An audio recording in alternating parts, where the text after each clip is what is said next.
I think this is the only country in the world where the experiences that are available on a single visa. So it's not like we do not have the product. And like you said, I think where we lack is the experience, or the packaging and the execution is where we lack. Essentially, there was a case in the Supreme Court that was going on for some 12 years, wherein somebody was selling on an actual highway. There are liquor shops on the side, and drunk truck driver caused an accident. And this case was somebody who got affected by the accident, and they filed a case in the Supreme Court saying that alcohol shouldn't be sold in the vicinity of highways. If I set up a small unit right next to Centro and I start making a glass maybe, then I'm going to pay half the electricity of what Centro is making. But that factory will only employ like 6 people because everything will be done by the machine. I employ 60 people here, but I pay double the electricity of a unit that employs only 6 people. If you go to any American college town or any American large city, a kid who's going to college, in their free time, they'll be working at a bar, they'll be working at a cafeteria, and it is not considered a lowly job. In India, I feel one of our biggest issues is that people think it's a lowly job, and like for a guy to work in a kitchen is considered bad.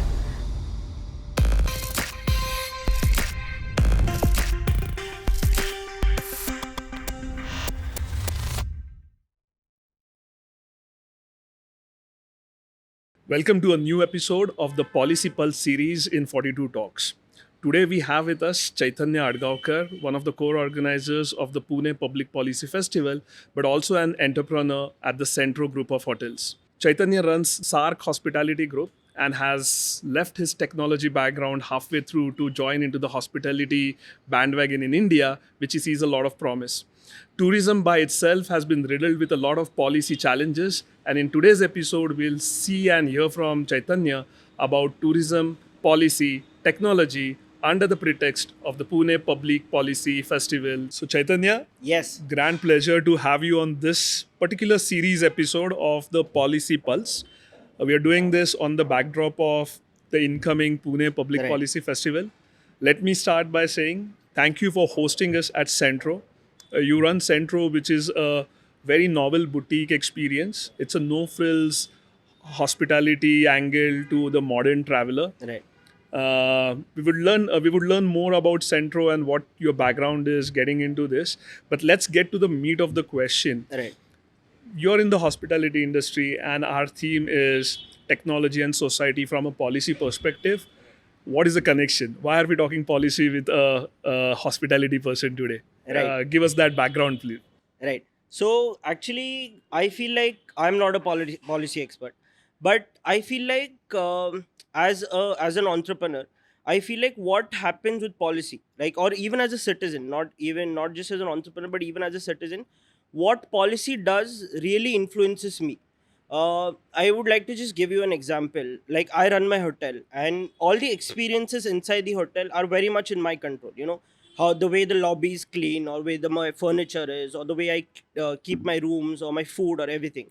But it is just not about that, right? Like when a tourist comes to us, uh, a lot of the times the experience till the time he comes to us, like the road that he takes to come here, or the cab that he takes to come here, those actually define a lot of his experience. So, and I feel like even though my hotel is in my control, a lot of public policy is what is defining how his experience is going to be. And I'll give you a simple example related to that. Like the Pune airport, for example, is shut between 1 and 3 every day, right? Because we share it It's a with the Air Force, defense, and yeah. we understand that. But for us, it's such a unique problem that all our check ins, then people want to come in before 11 o'clock where nobody's checking out, or people are coming very much late at night or 4 or 5 because they want to take a flight after 3 p.m. So people don't want to check out early, and the people who are landing in Pune are landing before 11 a.m. Very unique insight. Right. Yeah. So this is such a big problem for us, and I do not have, as an entrepreneur, I cannot do anything about it inside my hotel. But that is why I thought that it is important for me to get involved in the policy space, public policy space. And I really feel that as part of, like, I really believe that every individual has a responsibility to contribute towards nation building. and getting involved in public policy where we are setting the narrative, or is very important. And I think we can influence really good change at this level, because politicians are doing their work, we have bureaucrats who are doing the work, but as citizens I think it's very important for us to get involved in this.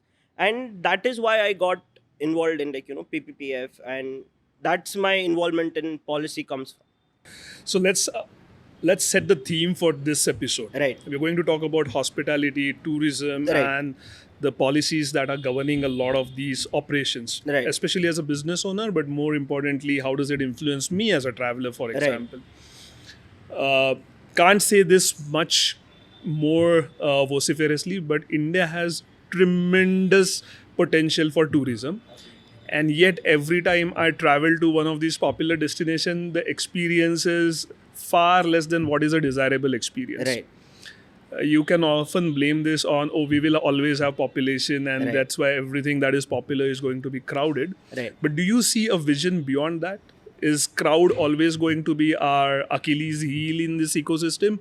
Or do we have an optimistic vision where travel experiences can get so desirable that we become the preferred tourist destination? Right. I'm sure we will have statistics that compare us with other travel friendly Right. nations in the world, which Right. are equally densely populated, Right. and somehow they seem better options than some destinations in India.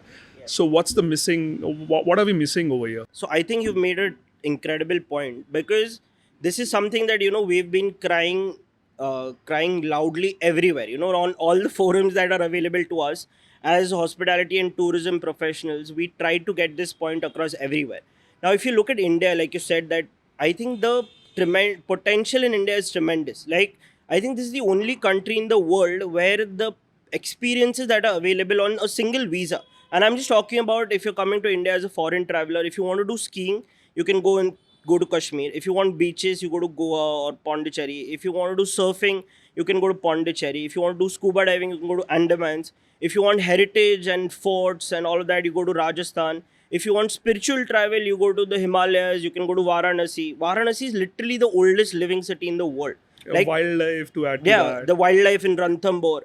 So it's not like we do not have the product. And like you said, I think where we lack is the experience, or the packaging and the execution is where we lack. Now, if you look at a comparative destination close to India, if you look at maybe Dubai, for example, and I think this is a figure that I like repeating everywhere. Dubai has 22 million foreign tourist arrivals every year. If you compare that to India, we have just 9 million tourist arrivals. So a city like Dubai, which only has a history of like 30 years, which was built from scratch, it was a desert. There is nothing there. They have built everything on their own, and you literally go to see buildings.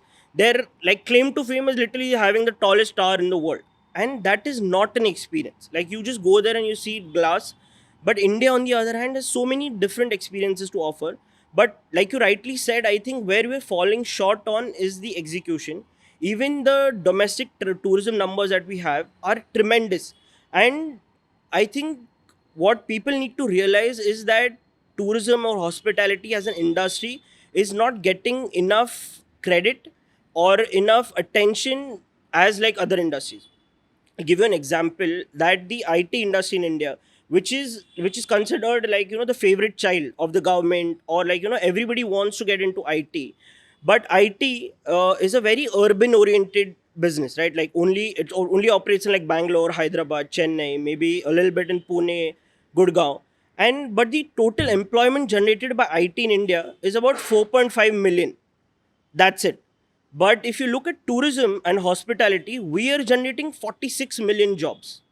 And 46 million jobs not just concentrated in an maybe like just a urban center, but also rural centers. Like Kolhapur, as a small city, a lot of tourism there is coming from rural areas because of the Mahalakshmi temple. But jobs are being created in places like this, like Mahabaleshwar. We before we started, like we were talking about why, for example, Mahabaleshwar is such a remote destination if you look at it. But the amount of jobs we've been able to create in Mahabaleshwar just because of the tourism potential is tremendous. And this opportunity, I feel like, just because of the lack of packaging and execution, is being left on the table. the tremendous potential that is there is not being tapped But if entirely. I go back to what you mentioned earlier, the Pune airport Right, example, for example, right.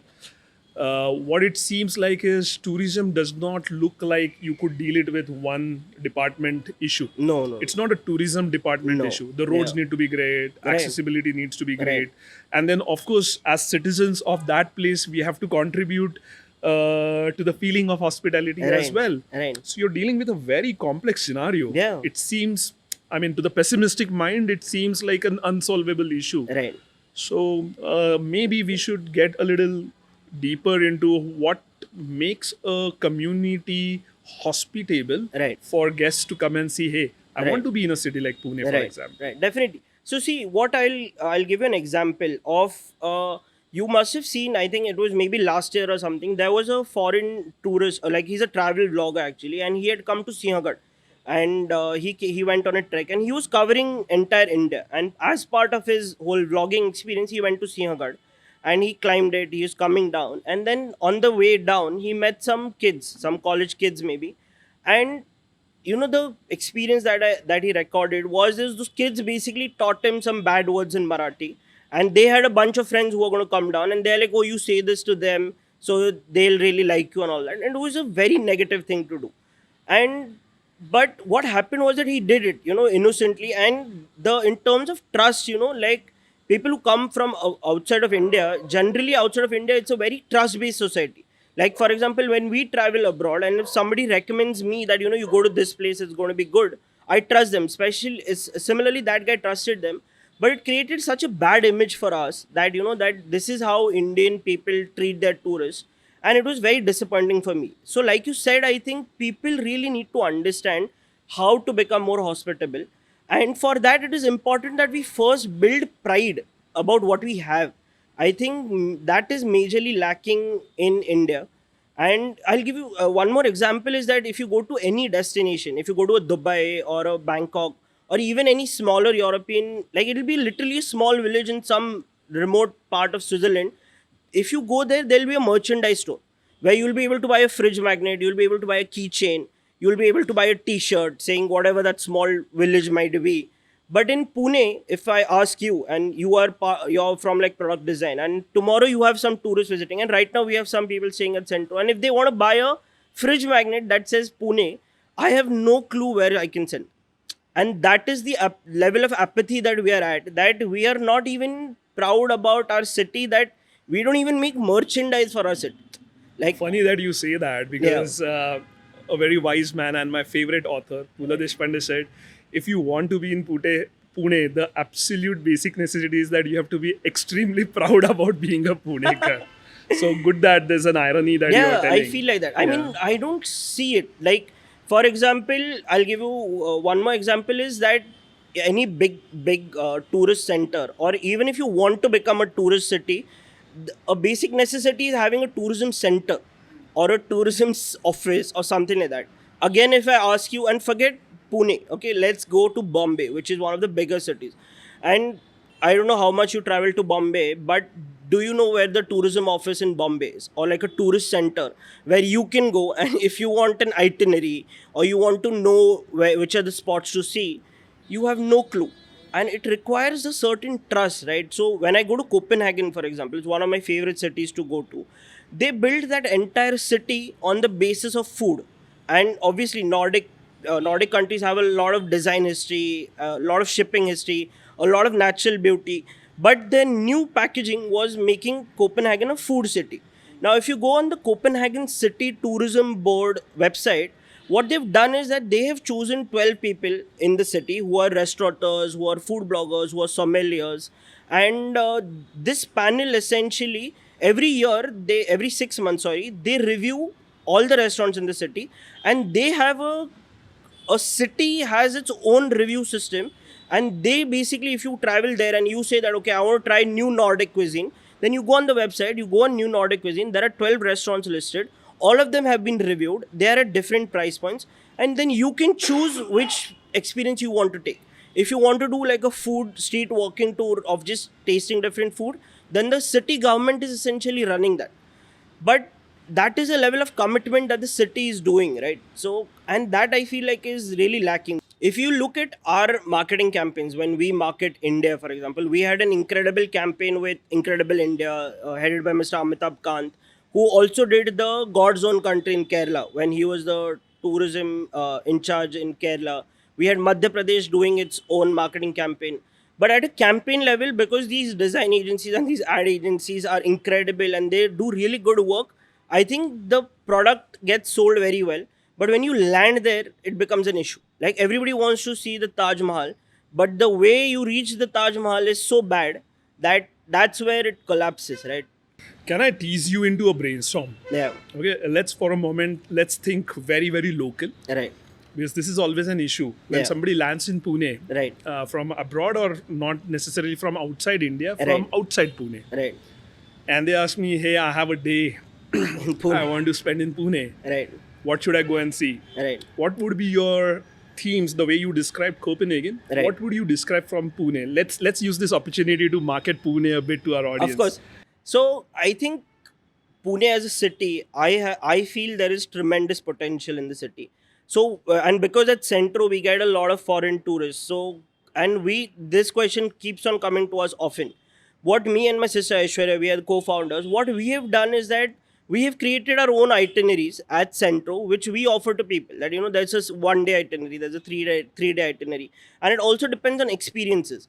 So in a post-COVID world, what we've seen is that people just don't want to go and see monuments. They actually want experiential things. And so just some of the things that we say is obviously some heritage things, which is like the Shaniwar Wada. But what we try to do is that, like Jayesh Paranchpe hosts this thing called Western Roots, or Mr. Sandeep Godbole, we recently did a PPPF heritage walk with him.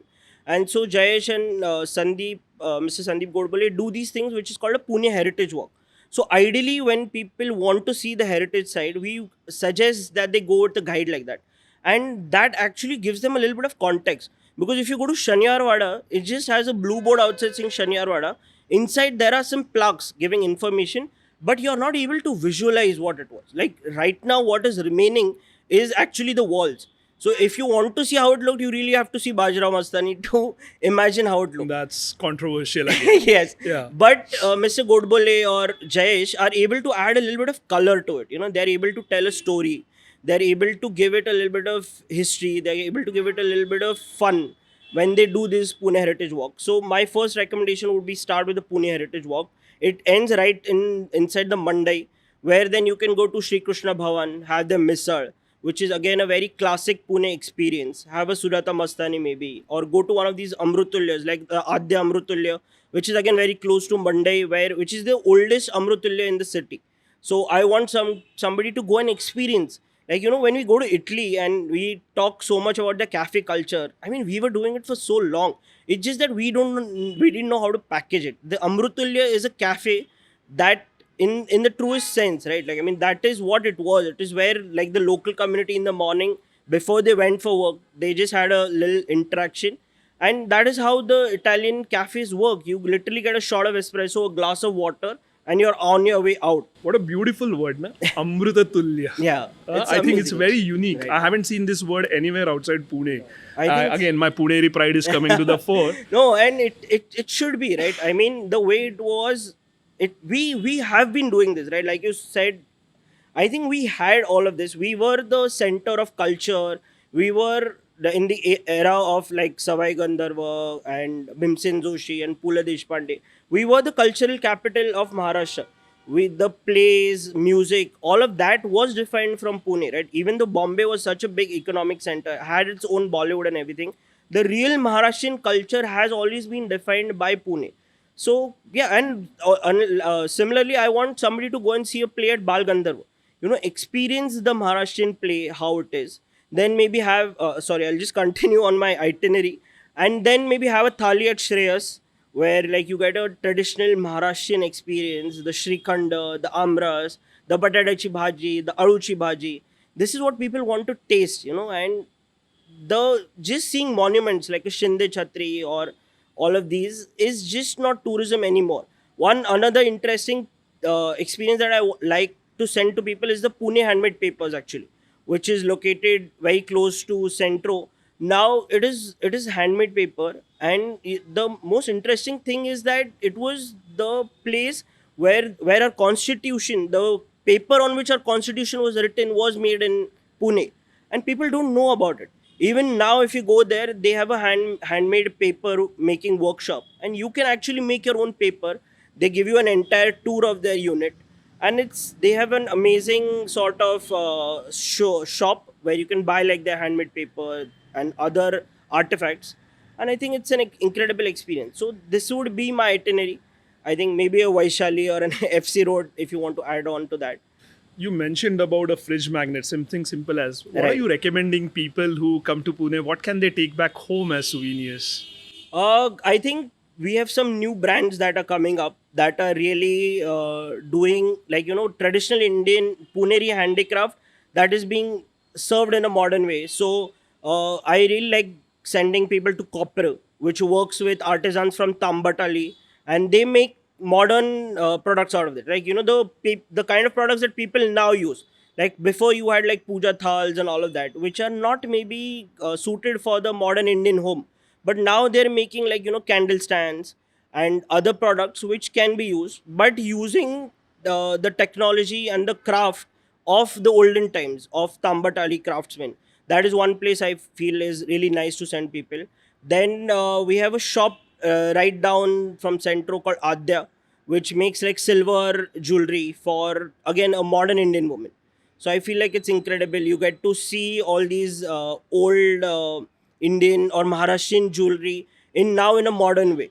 So you get your gajra, you get those chokers, which are very Maharashtrian traditional. So that's one place that I really like sending people. Well, the idea is not to take these names to say we're not promoting these Right. brands. The idea is to say, see, if we look around within us, There is so much. there's so much to package as a Right. curated experience. This was a classic demonstration Right. of that. And right now, sorry, I'm just going to add that I have only traveled only 10 minutes from Centro. Yeah. Like where we're sitting. If you decide to just extend it a little bit, there are even more options. Like there is a R.K. Lakshman museum in Balewadi, and nobody knows about it. Like, he was India's foremost cartoonist, and he literally every day people woke up to his cartoons. An incredible museum has been made for in his as a tribute to him. People just don't know. Like, nobody's going there. It's unfortunate, I feel. True that. There's a slightly different angle to the tourism thing that I want to bring. Right. We recently crossed into 2026. Yeah. And the day I woke up on the 1st, my Instagram feed was bombarded with reels Right. showing people stuck in traffic, Right. beaches so crowded that everybody just had another cell phone in their camera viewpoint, Yes. trying to catch the perfect first day sunset. And the range of geography varied right from top north, Manali, Dehradun, to Right. down south to Kanyakumari, showing if a place is popular, I'm going to struggle to stand on a point to get the perfect view. Right. So that's the other side of Indian tourism, wherein if a place were to get popular, Right. we are going to struggle so much that the other side, the sustainability, the environment Right. damage that we will do by going to such places will Right. crop in. How do we, and I do not want to be an elitist wherein some of the ideas, when I said this thought to a group of people on a table, one was like, make it so inaccessible that people can't reach. That sounds like a very elitist, bad idea. We are a free country where everybody should be able to enjoy the geography. How do we strike a balance? Do you have any thoughts about how to strike balance between being popular? Like, I remember my first visit to Ladakh was in 2008, and we went on motorcycles back then. We thought it was like this perfect adrenaline thing. Right. And for hours, we were the only motorcycle people on the road. We hardly saw cars. And I last traveled to Ladakh in 2020, and I was stuck in a traffic jam on Khardungla Pass. That's the change of scenario. So, we probably don't need to even promote tourism. Sometimes it's so bad that we want to de-promote it in some Promoted. sense. Right. And that So- is sorry, yeah, and that is true. Actually, what has happened in the last few years is that I really feel that the algorithm has started deciding where we travel. Like, if you see, and even at a micro level or a macro level, even like today as a restaurant owner, the reels that I see are like, today's restaurant decisions, like where I want to go and eat, is largely defined by what reel I see on Instagram. And similarly, like you said, people want to get that perfect shot, right? They want that sunset shot, or they want to be seen in that cafe on that table because the sunset looks the best from there in Goa, maybe. So in this age of Instagram and reels and virality, this is going to be an issue, that everybody wants to go to the same destination because it's really popular. But like you said, it is not a done issue. Like, there are solutions, and we can definitely take care of it. Now I'll give you an example of Pathar, like the where all the The flower Southern fields. Valley of Flowers. Right. And it was such a beautiful venue. And what happened was that, like you said, similarly, people wanted to get pictures, this, that. It became terribly over touristed. Like, every day it was packed. People were just going, people were trampling all of the flowers, and everything got ruined. And then the destination started losing its value. And if over touristing happens, then the destination as a whole, there is an increase in the popularity, revenues, and all that. But there will be a point after which people start hating on it, and then it starts declining.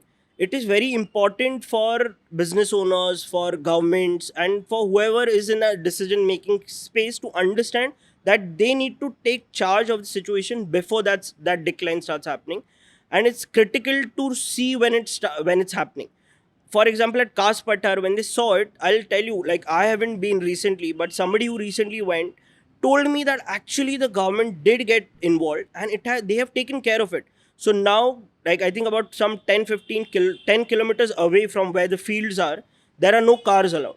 So they have made a huge parking lot where all the private cars have to be parked. From there are only EV buses and EV rickshaw type vehicles that they've created, which actually take you closer to the venue. And from there, it's only a walking destination. And you can't walk and trample on No, the now you flowers can't, and because now moss. there are volunteers. They got the local villagers involved in it. They all the villagers act in a voluntary capacity, and they are now taking charge of their own space, and they're protecting their own livelihood actually, in a way. Because if Pathar goes away, their livelihoods are gone. If anybody who started a tea stall, or if anybody started a garage, or whatever services that are required to support this tourism, if the Pathar itself is disturbed, then their livelihoods are going to be damaged. And the citizens over there realized it. The bureaucracy and the politicians supported them, and they were able to systemize the whole process. And that brings me to my point that, all of this requires systemization. You made a point about going for a biking ride to Ladakh. And since you said that you're a biker, I want to know from you, why are other biking circuits in India not popular? Do we not have any other biking circuits in India? Oh, you can travel virtually the whole length and breadth of the Right. country.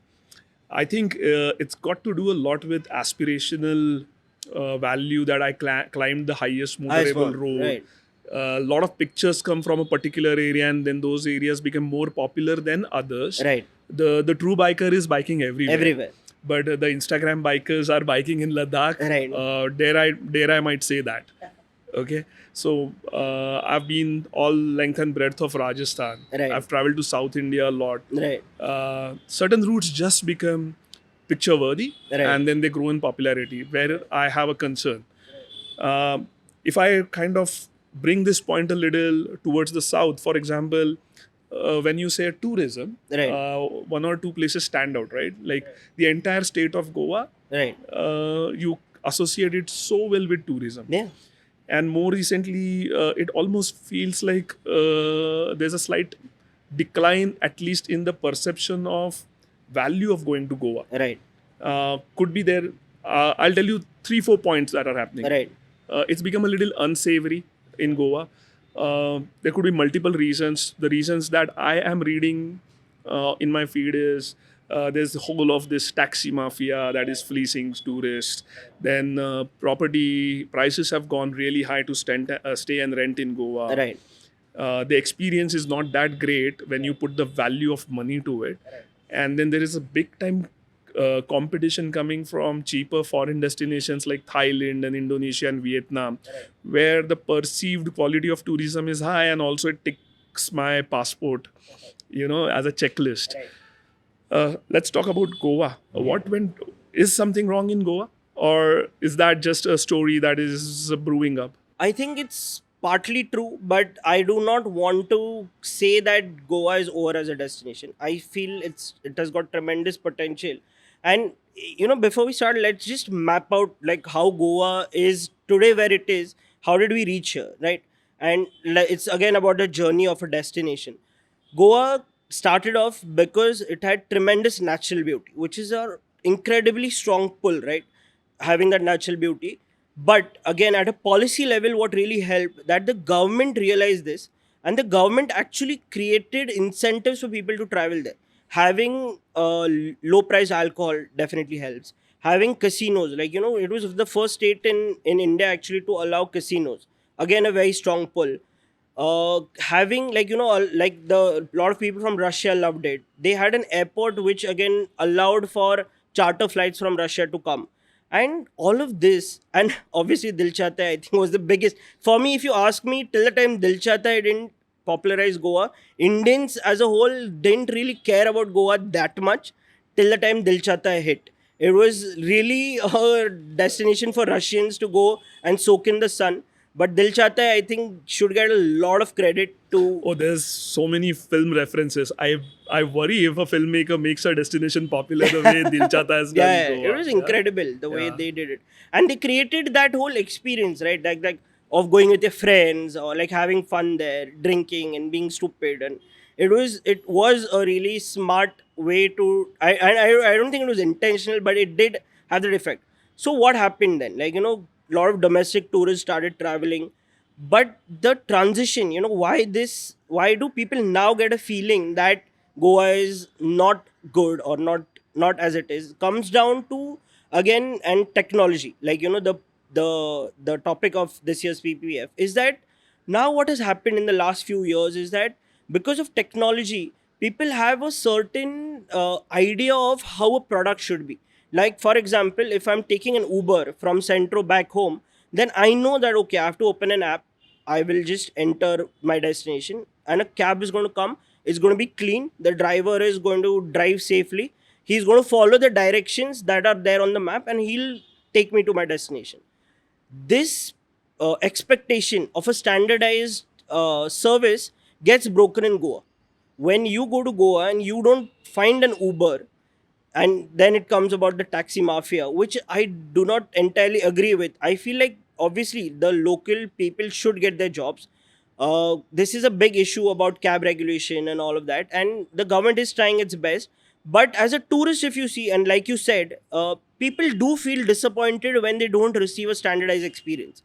Even the accommodation being expensive, again because of all these OTAs, you see that okay, this is a standardized product. If I want a lemon tree, then the price should be around maybe a 7,000. When I go to Goa and I see, oh, this same product in Goa is for 12,000 or 14,000, just because it's a popular destination, then there's again a disappointment that why am I overpaying? Is it really? Am I really getting value in that destination? And technology has then started influencing people to expect things in a certain way, and even like reviews, or if you see a reel, if you see a vlog which reviews a hotel, now you know what to expect. Before, people didn't have that, and I feel like as a destination, Goa really needs to start being more transparent and clear in terms of the execution. Like whatever the services are available, if Goa starts working on those factors, I think Goa is as a destination is really popular.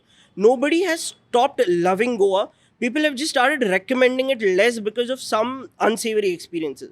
But the love for Goa remains the same. And I don't agree that Goa as a destination is not popular anymore. And I think, like you said, like an alternative destination. And luckily, I have been to Goa and Bangkok in the last 2 months. So I can give you a good example. When I landed at Mopa and I had to attend a conference in Panji, I paid I think some 3,500 for just a one-way cab Oh, is from it? Mopa to Panji. That must be as good as your airfare from here to Goa. Yeah, almost. Yeah. But the funny thing is that when I went to Bangkok, so one of my friends had been there before and he shared a cab guy's number with me. So I texted that guy. I was like, so buddy, I'm landing at 1 p.m. in the airport. So you pick me up from the airport. We'll see the city. I was with my family, so I was like, we'll check into the hotel, then we'll see the city. Then maybe me and my sister, we want to go out, see the nightlife and all that, and then you drop us back to the hotel. And so we agreed on that. And I asked him what the price is going to be, and the price he quoted was 2,800 Indian rupees, and there was no time limit. So it was so funny that me and my sister went out drinking, and it was almost 12:30 in the night. And then we told him that, let's go back. And he was sad that we are going back at 12:30 at night. He had been with us since 1 p.m. In the afternoon, and it was almost 12 hours that he had been working with us for 2,800 rupees. And even though when we wanted to go over 12:30, he's like, "This is too early. I want to show you some more bars. I want to take you to more places. I want to make you try some street food." But again, this is about that, that it was just not, for me, it was not just about the price, right? That he was charging a lower price than just an airport transfer in Goa. But he had that hospitality that you spoke about, that, like as citizens, he for him, it didn't matter what time it was. He just wanted me to show the best version of his city.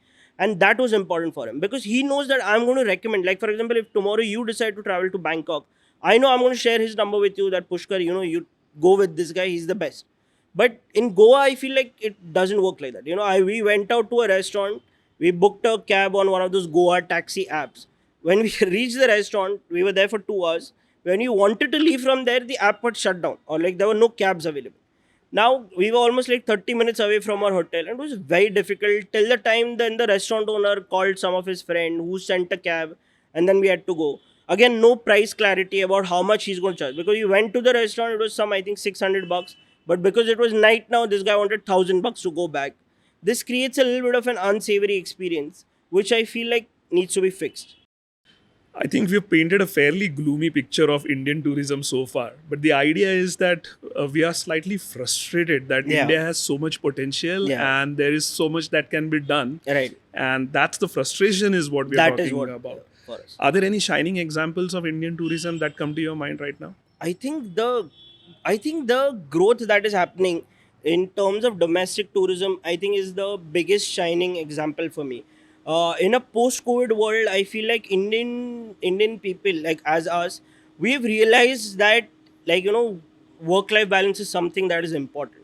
So we are like, a lot of Indian travel in the past was just about pilgrimage. So you went to a Pandharpur, or you went to Tirupati, or you did the Char Dham Yatra or something like that. But now I think people have realized that there is more to tourism than that. So now when an Indian tourist wants to go to Varanasi, they just don't want to go to the Ghat and do Ganga Aarti, but they also want to go and try the street food. They want to see what the tomato ki chaat is. So I think that is, I think, the most positive point for me. And the second thing is, I think at a government level also, we are doing a lot of things really well. In the last few years, for foreign tourists especially, the e-visa system is incredible.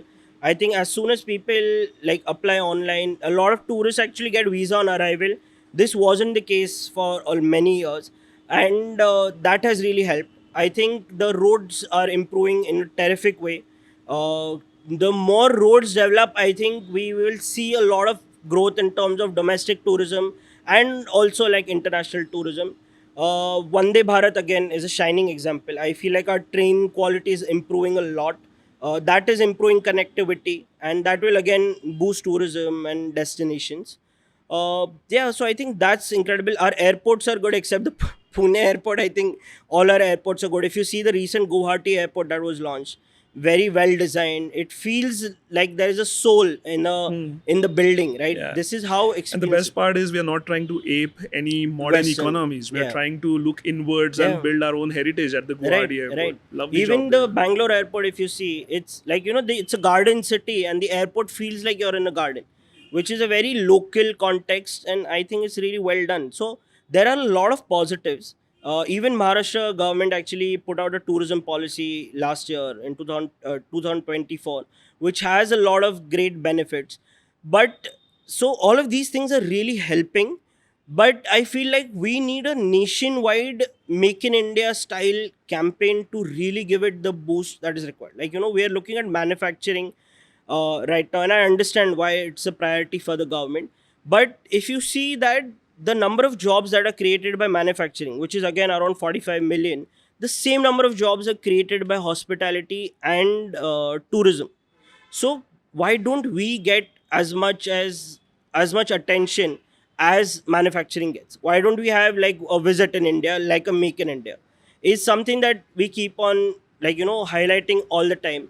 And another thing that I feel like we can do, and I'm like digressing a little bit over here, is that feel like one of the demands that we have is to be actually considered as an industry. Like today, hospitality or two is as a whole is not considered. It doesn't have the industry status that other places have. Even Bollywood, which is actually a minuscule GDP contributor compared to us, has industry status. But tourism or hospitality doesn't have industry status. And now we do have industry status in some ways. And again, it's a statewide issue. Each state is doing its own policies. But all the benefits that actual traditional industries that people perceive as, like or IT or manufacturing has, we don't get it today. A simple example is that today Centro, we pay electricity at a commercial rate, and maybe an IT office will pay it at an industrial rate, and the industrial rate is actually almost half of what we are paying. So we just feel that if a if I set up a small unit right next to Centro and I start making like a glass maybe, then I'm going to pay half the electricity of what Centro is making. But that factory will only employ like 6 people because everything will be done by the machine. I employ 60 people here, but I pay double the electricity of a unit that employs only 6 people. That is something that we feel can be looked at by the government.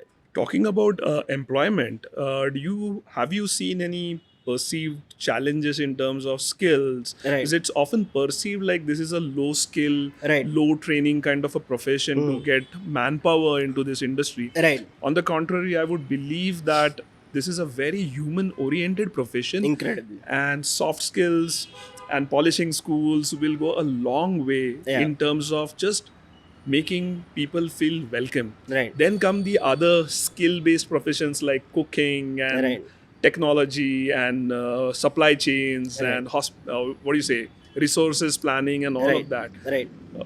What's is there a gap that needs to be plugged here? There is a big gap. If you ask me, I think skilling definitely is a major issue, but I think it starts with a perception issue. Like if you go to any American college town or any American large city, a kid who's going to college, in their free time they'll be working at a bar, they'll be working at a cafeteria or a cafe, maybe doing a barista, maybe working at a McDonald's, and it is not considered a lowly job. Like people feel that it's a good job to do. In India, I feel one of our biggest issues is that tourism or hospitality related jobs are not considered of a good quality. Like people think it's a lowly job, or being in service of somebody, it's considered bad. So we actually face a lot of issue with that, wherein like we go to colleges and their kids don't like, and we offer them like an X job or a Y job, and they have an issue that, oh, my parents don't want me to work in the kitchen because they think कि तू बावर्ची बनेगा क्या, खाना बनाएगा क्या, and like for a guy to work in a kitchen is considered bad. And I think that is a perception issue. We need to start looking at hospitality as or tourism as a decent opportunity to make a very good earning. And a lot of these kids, when they go out of India, like right now, if you look at the Middle East, look at a lot of Europe or the US, the engine of hospitality outside of India is actually being run by Indian students. The entire cruise industry in the world, I think, and this might be might not be entirely accurate, but 60% of the cruise industry runs on Indian people. Like it's Indian students, and because we interview these kids, when they do, like they go on cruises for like 2 years, 3 years, then they come back. It's either Indians and a little bit of Filipinos. They are ones who are running the cruise industry of the world. So it's not like they are not qualified. It's not like they don't have the skills.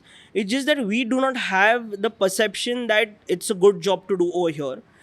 The other issue that you said in terms of skilling, I think that also is very difficult. We do have hospitality colleges, we have hotel management colleges, we have tourism studies, but the curriculum that is there today and what is actually happening in the industry is a little no, I think it's very much not on the same track. What we are teaching in our tourism curriculums in the colleges and what's actually happening in tourism is very different. In the age of internet, like I said, things change very rapidly, and we are not able to. The colleges are not able to keep up with what is happening in the world. But a lot of hospitality colleges, and when I speak to their professors and all that, is that they do not have an issue in terms of teaching people. They're ready to teach. They have good professors. They have decent infrastructure. It's just that students are not signing up, which is really disappointing for me, because I feel like again that comes to a perception issue, that that this industry can be a good quality source of income and a livelihood is something that needs to be assured to people. Even today, right now, and the number of people that we have, you will be surprised that out of my 60 people, there are maybe like 6 people who are from Pune, and 55 people come outside of Pune. So people don't want to work in the hospitality industry as much, even though the opportunity is there, the pay is there. Today, even as Centro, or if you look at any other equivalent restaurant, if you look at a Le Plaisir, these restaurants today are paying salaries equivalent to or even more than what JW Marriott is paying in Pune. But it's just that because JW Marriott offers that brand perception is why people want to go there. So skilling definitely is an issue, but as an industry, we are okay with training. We are like, just give us the people, because we have the business, we have the infrastructure, we are willing to train, but we just want the people. And even if they come with like a little less skill, we are okay with skilling them, because it is teachable, like, because as long as you have a decent attitude, you have decent soft skills, you can speak well, you have a certain sense of hospitality, the rest of the things can be taught. But the people is something that we are trying to find. That's our main issue actually. So, Chaitanya, I think this is also a very hard industry to just operate. Right. Everything else set aside, hospitality is very demanding as a profession. Right. And I'm sure you've gone from running restaurants to running a residential hotel. Right. So it's a transition of a different kind. Yes. What made you feel like you want to run a residential hotel at the end of the day? Right. So actually, my journey or my interest in hospitality has been built from a very early age. Like, my parents, my dad is a big time foodie, and the business that he still is in requires a lot of travel. And yeah, even as kids, like, he used to take us along, and so he has a lot of travel in like rural Maharashtra, because he works with dams and infrastructure. So we used to go to these smaller places, Nashik, Aurangabad, all these places. And from that young age only, he essentially taught us that traveling is a good thing. That traveling is something that teaches you. It's just shouldn't be looked as an experience, but should also be looked as a medium of education. And I feel that travel has really taught me a lot of things in life, and that has been the motivator why we decided to do this. So that's where my interest came in, like, with food, and then that transition to hospitality. The funny thing was that I, like, with hospitality, my other interest is technology, and I thought that hospitality is nice, but technology seemed very attractive. So I actually started by going to Georgia Tech to study computer science. And when I was there, and this is where the transition happened, is that I actually went on a study abroad for a 6 month, like they had an option of doing a semester abroad. So I went to Oxford for my semester abroad, and I was studying there for 6 months. And that is when I actually got to travel as an individual. Till that time I was young, so I always used to travel with my family. This was the first time I was traveling as an individual, and I got to see all these European cities, and we did like stupid things. Like, we made plans like, we are going to eat 3 meals in 3 countries today, because in Europe you can do that, right? So we started with breakfast in Paris, then we had lunch in Belgium, and then dinner in Netherlands. But the experiences that we had was so incredible for me that, that this is how tourism is, this is how hospitality is, this is how restaurants are built, and this is how it makes you feel. So till that time, as a child, you don't realize what you're experiencing, right? It leaves an impact on you, but you're not able to articulate what you felt. But during this 6 month period, actually, I was finally able to understand that I really love the feeling that hospitality gives. And that was my motivation because of which I dropped out of there and I wanted to start hospitality. So I really love giving experiences, and that's why we started with restaurants. But what happened was that, the way our country works is that, so I started off with my first restaurant. Before that, actually, I started a co-working space, and then I started my first bar. We started the bar. It was an incredible experience, and I got to work. Before I started the bar, I had an opportunity to work at JW Marriott. So I worked there for about 9 months. Then I worked with a really popular bar in Pune called Hoppy Paula, where both these experiences were really grounding sort of an experience for me. Because at Marriott, JW Marriott, when I went, and I was a young kid, maybe like 20, 21, and I go there, and then, like, I thought कि मेरा 9 घंटे का shift रहेगा, जाऊंगा थोड़ा इधर उधर time pass करके वापस आ जाऊंगा. And I go there and they like कि बेटा तू आया ना 7 बजे, तो अभी तेरे का घर जाने का टाइम है रात में 1 बजे. I was like, why? And so when I reached there, I realized that that day they had a dinner for like 3,000 people. And I had never seen that 3,000 people can be served food together. But the way everything works together in a symphony, like, food is being made, food is being cleared. And I was a very tiny part of the whole experience. But the way that experience sort of awakened something in me that, oh, this is something that I really feel happy doing. This is something that I really enjoy.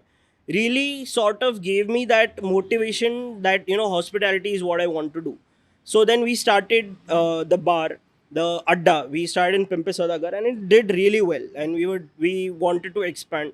I was young, I was enthusiastic. कि मैं अभी और एक बार खोलूंगा. So then we opened another bar in Koth Road, and that is when essentially tragedy struck for me.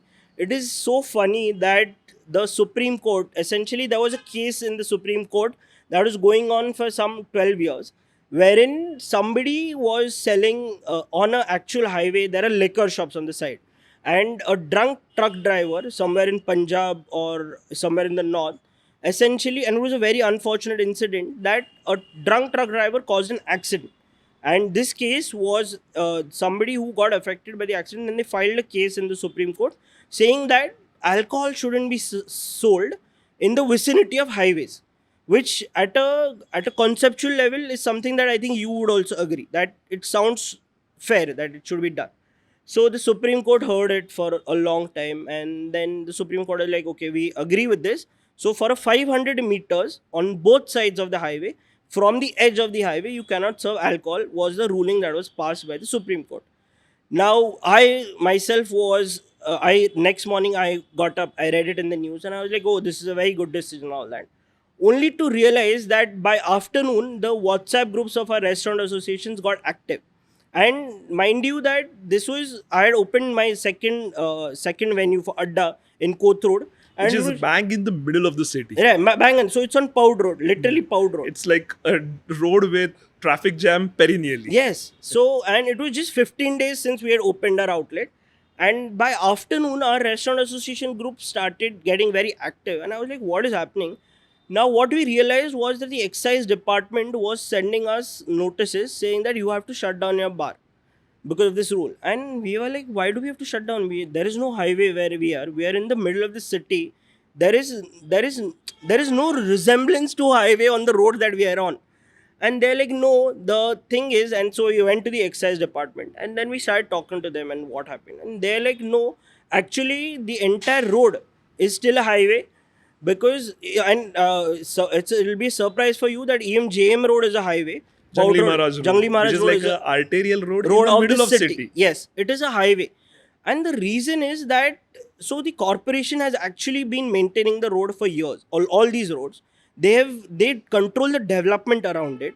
The building sanctions, everything around that road is being done by the corporation.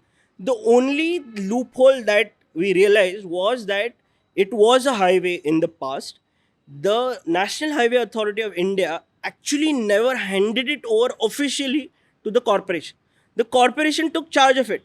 They started developing it, maintaining it, doing everything on it. They lay lines under it, they do drainage below it, but they actually never owned the road on paper. And when we realized that, then the corporation is like, oh, we haven't taken charge, so we can't do anything.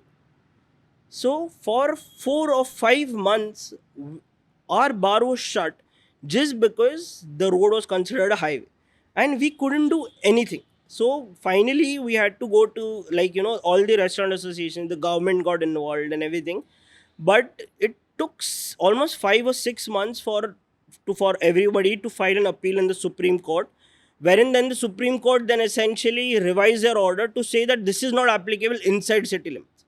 But the funny thing is that the road continues to be a highway and has still not been denotified. And 5 months can be fatal to some Yeah, and so businesses. it was unfortunate. So we started the bar in 2018, maybe end.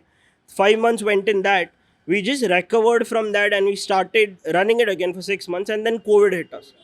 And then it was so unfortunate is that I understand that, as a landlord, and I want an assurance of that my rent is going to come in. But we were in such a difficult space. It was a rental property, and we didn't know when the unlock is going to happen.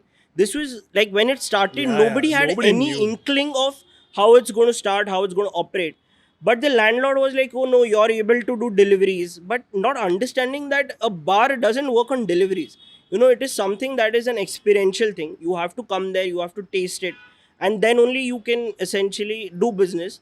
And it was like that. We were the hospitality or restaurants were the last one to open up in the unlocking process that was implemented. And by then it was so late that we had to shut down that space. But it really taught me a lot as an entrepreneur. So when we built Centro, like, the reason for us to get into the residential category of spaces was that I personally feel that the restaurant industry in India is still very much uh, sensitive to external factors. So one is that the location is very important, and people in the age of Instagram, people really want, like, you will rarely see a restaurant that's open for more than 3 years right now. I mean, if you try to remember any restaurant that has been there for more than 5 years, you'll be able to count on your fingers, like maybe a Le Plaisir or a Oh, I Vice. stay on a road which is like the restaurant street in Kothrood. Right. And I think the average shelf life of any setup that comes over there is probably 9 to 13, 14 13 months. months, right? Yeah. And the thing is, because people see restaurants as a, so see, everybody's watched Friends, everybody wants, has a dream of opening a cafe. Mera cafe rahega, I'll sit with my friends, I'll have a cool, it looks very cool from the outside, the industry, but it's a very difficult industry. The margins are thin, and it's immensely demanding. It demands a lot of your physical presence. It demands a lot of your emotional strength, actually, because you're missing out on all your important family functions. Like, there was when I was running a bar. So you'll not believe it, like, right now we all celebrated 31st, and this was the first 31st in a lot of years where I was actually free, because now we have a cafe style setup where 31st is not that big. But essentially, when I was running a bar, I actually went to my friend's 31st celebration, New Year celebration, at about 3 a.m., by where everybody was almost drunk and sleeping. And that's when I actually reached that venue. Or even a day like a Diwali, or if you have a wedding in your family, this business requires I you think to that's just occupational yeah, hazard in this it is. industry. It is very difficult, and people Yeah. don't realize this. This is such a simple thing. I'll give you an example that one of my dad's friend, his son wanted to get into the hospitality industry, and he came to me last month, and he's like, I want to start a restaurant and a hotel and all that, and he doesn't have any background in this, and so he's like, how do I start? And I was like, just do a simple thing. Just tomorrow, just stand for 12 hours in the day. And he was like, why do I have to stand for 12 hours? I was like, you will not realize. And he was very excited and a little cocky, to be honest. So I was like, kal sirf 12 घंटे खड़ा रह के देख, like, just stand, because people don't realize that standing for 12 hours is a totally different experience. Like, you will not, when I'm saying it, it'll sound funny to you, but we don't sit. Like, the only time my staff gets to sit is when they have their meals or when they have their breaks. And we do give them breaks. It's not like we're inhuman, but the stand, like, people don't realize how taxing just standing is when we are so used to just sitting or working or, like, watching Actually, it something. must be pretty demanding when your patrons who come to your facilities have Right. obnoxious demands. Yeah. Should we make a small segue into some unique experiences and demands that people who have come to stay at Centro have asked? Right, of course. So see, we, as because Indian hospitality has always taught us that, you know, we have this thing called Atithi Devo Bhava, and we consider our guests to be God. But sometimes our guests take that a little too literally, and to a point wherein, like, you know, we have to bear the repercussions in a negative way. And so our team has always been taught that, you know, that whatever it is possible, humanly possible for you to take care of the guests, that is our level of hospitality, you know, that we will go beyond what is required and to take care of the guests, and we try to do that. But our team sometimes gets so motivated that they keep on doing things that even I wouldn't agree that at a hospitality level is required. There are examples which are tolerable but still very difficult for us to do. You know, we have a guest actually who comes once every year, and he comes for an Ayurvedic treatment here. He has about 40 things that he can't eat, so he sends us that list of ingredients. And the thing is that when he has so many allergies and other reactions that we have to get a different set of vessels for him. So every time he comes, we actually buy a separate set of vessels, spoons, we get separate water for him. And his cooking also actually happens on a separate gas stove that we actually get when he's here. And it doesn't happen in a regular kitchen. We create a separate space.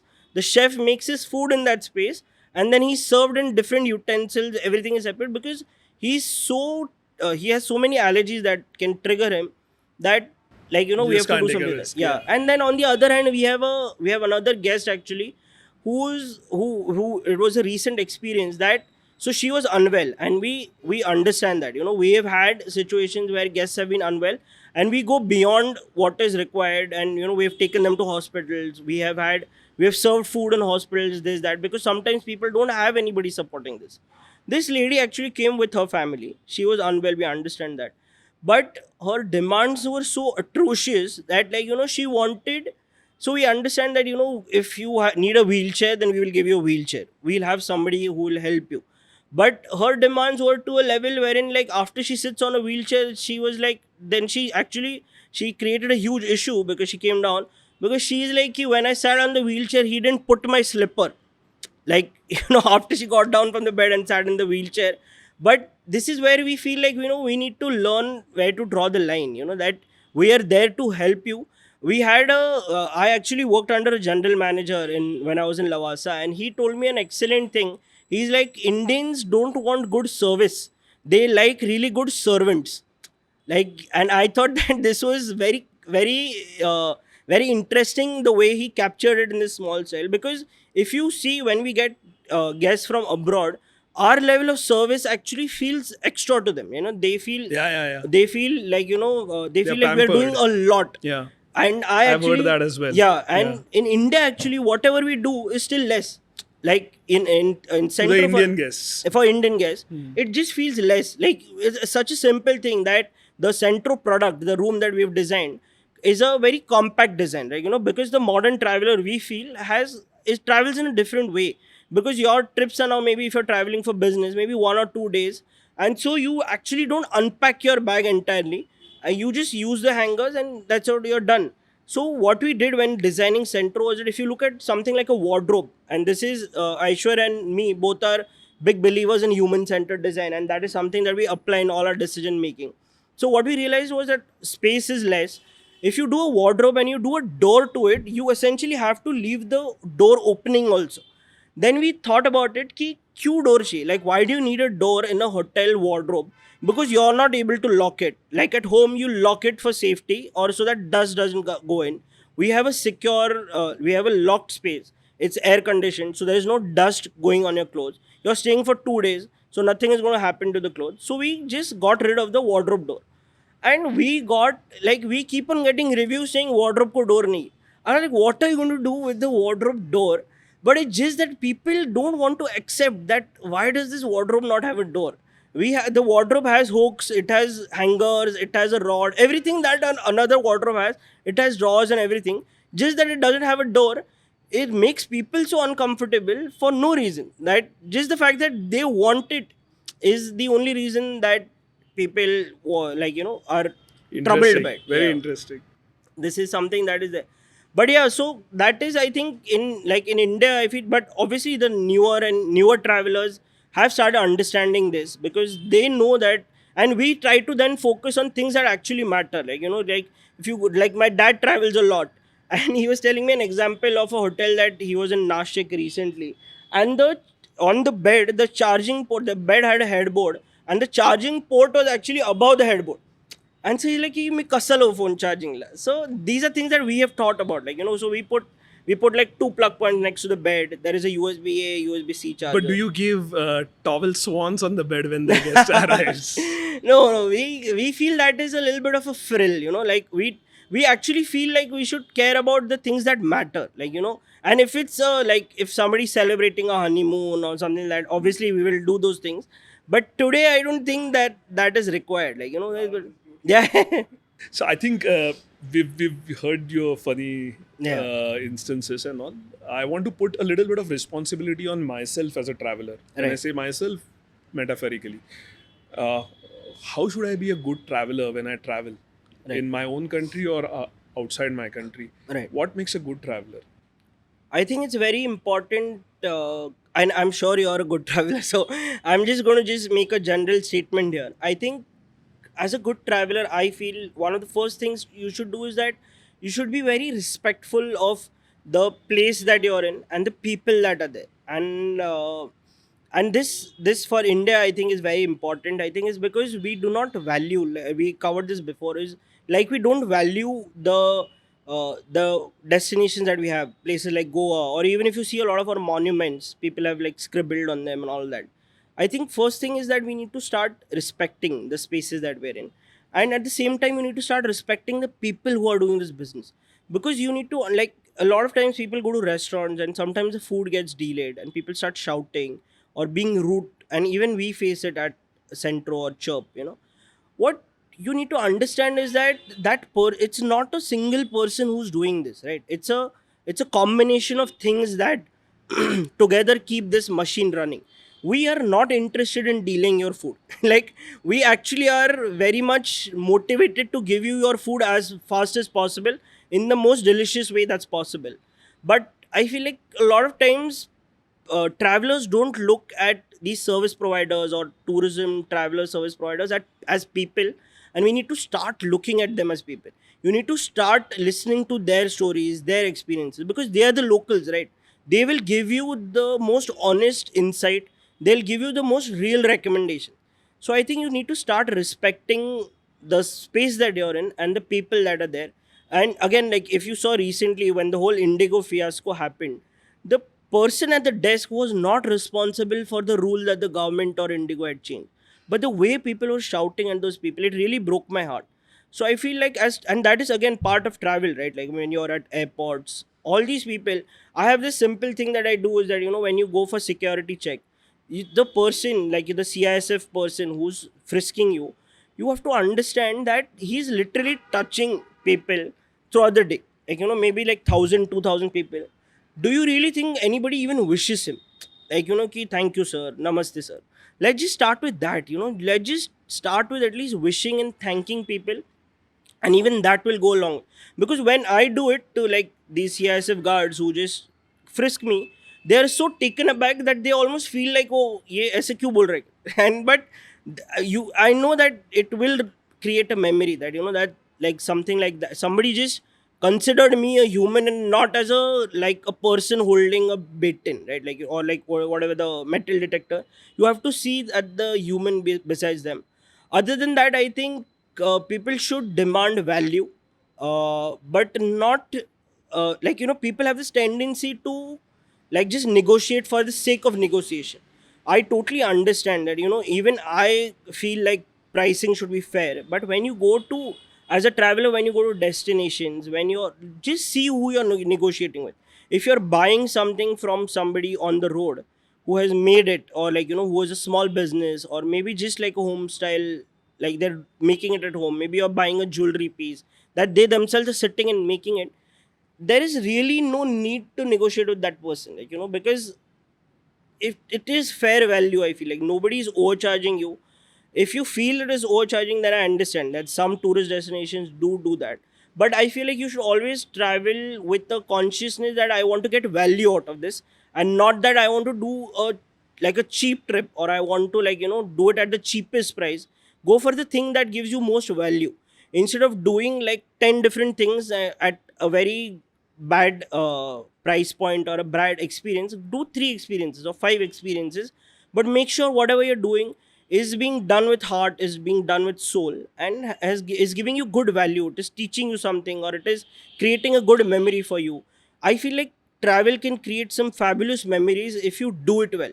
Like I've had meals, in a lot of places when I travel, and like I can even remember the smell of the restaurant or how it sounded, but the core memory is the food. But whenever I remember that dish, all of these get awakened in me. So it is very important. The third thing, like, I want to come back to is that to absorb everything, Be a conscious yeah, traveler. don't just be like don't have like a narrow perspective. Just open up your horizons a little bit. When you go there, like, for example, if you go to Goa and maybe you're vegetarian, it is not necessary for you to go to a vegetarian restaurant and eat. Goa itself, and keep on coming back, has so many vegetarian options, right? You Even if you go to a Goan fish thali restaurant, there'll be a vegetarian sabzi that comes as part of it.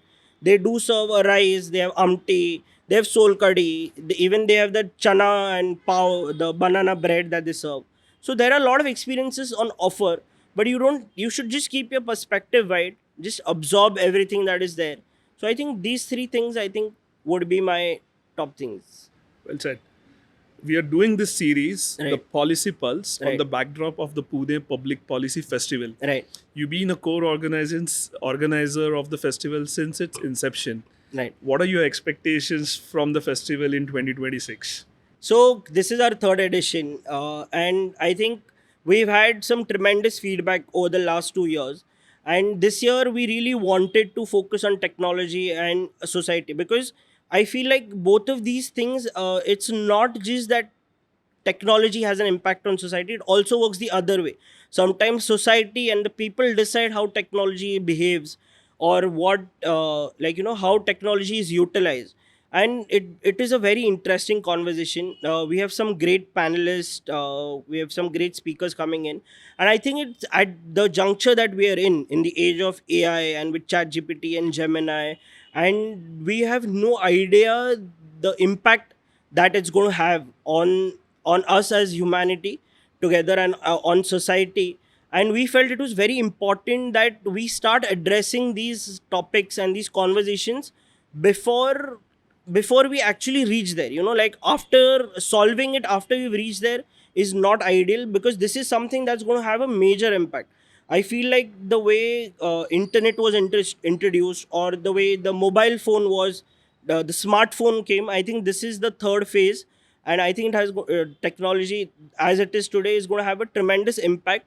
And we are discussing a lot of important things, like, how education is going to be affected by technology. Like, you covered skilling, or how are the future students going to be. We had a batch in between which is now going to start entering the workforce, which we call the COVID batch. Kids who actually didn't go to college, who actually did a lot of their schooling or college education virtually, and we will see how they behave in when they enter the workforce.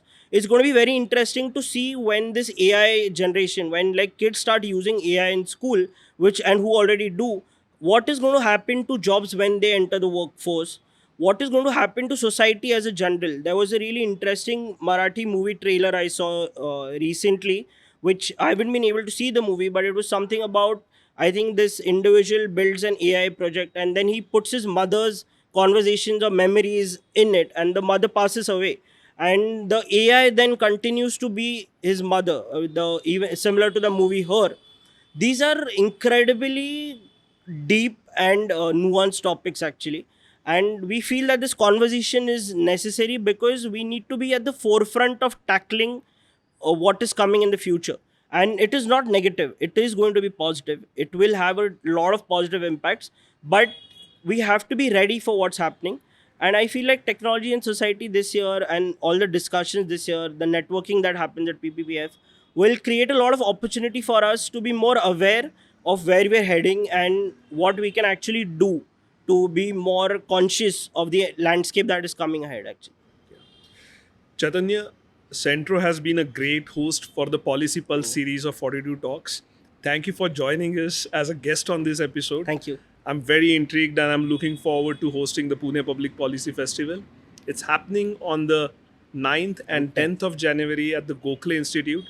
If you haven't registered a pass, please buy your passes on www.pppf.in. Once again, thank you, Chaitanya, for Thank you being so a much. gracious host and joining us as a guest over here. Thank you so much.